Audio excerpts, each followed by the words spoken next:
What up? It's Snowflake! And I'm going to show you how to do some camera movement in motion. Is that a fucking cricket? Who the fuck are you? Fucking... I'm going to show you how to do some camera movement in motion. A continuation of the tutorial I did yesterday. So this is what I created yesterday.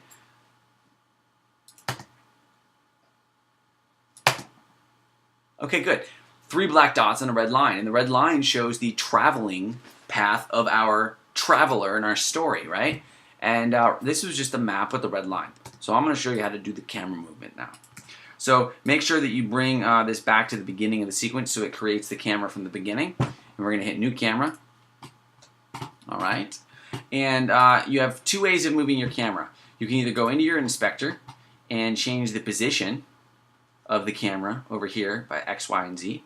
Or you can go over here and move it this way. And you basically click on this button and you can drag the camera this way, or you can rotate it, or you can zoom in and out, right? And that's just sort of get a roundabout like area where you want to get it. And then to fine tune it, you can use the numbers, your values over here. And I actually just like to use the values. So I'm going to show you what values I did and how I did it.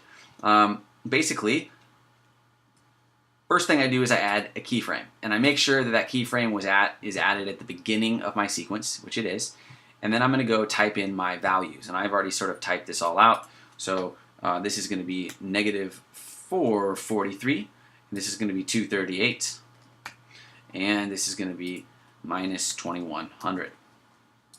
And what that's going to do for me is create the camera angle right there on my little black dot. Cool. So then I'm going to go to about the 7-second marker, 7 seconds on my timeline, and I'm going to add another keyframe.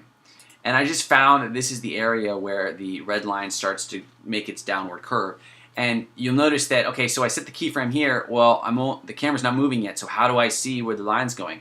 Well, if you go over here, you can change this to perspective, and it gives you a perspective, bigger perspective of from behind the camera. Or you can change it to front, and you just see like the whole map that you're working with, or the whole image that you're working with from behind the camera, right? And that gives you an idea of where the line is, and you know, if you were doing other things. But so I found that the line kind of makes its upward curve and starts to move down at about the 7-second marker. So that's where I've created my second keyframe. So on the 7-second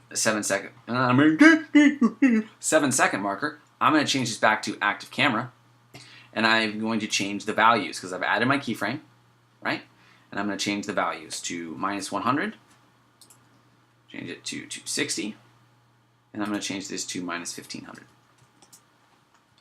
And you will see that the camera has moved now up. And if you want to go back and just watch that movement, there you go, follows that line. Cool. So then the next point that I found where the line starts to curve back down and ends up in India is around the 15-second marker, and I've already got the values, you know, and you'll mess around with the values yourself or over here with the buttons, but these are the values that I've created.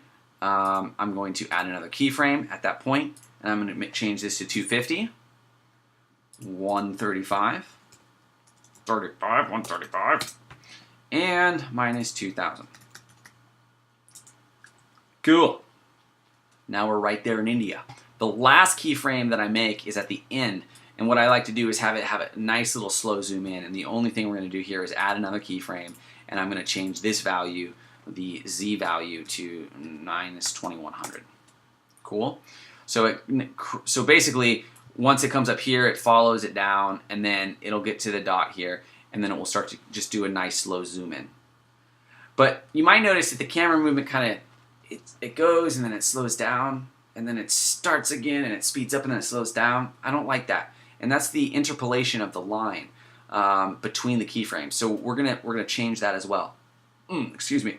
So we're gonna go to the keyframe editor, and here's the transform position of those lines, or of the interpolation of the line. So that's from keyframe to keyframe. That's showing on an X, Y, Z axis where that camera is moving, right? So we're going to change the interpolation overall of the line to continuous, because I want it to have this continuous flowing motion.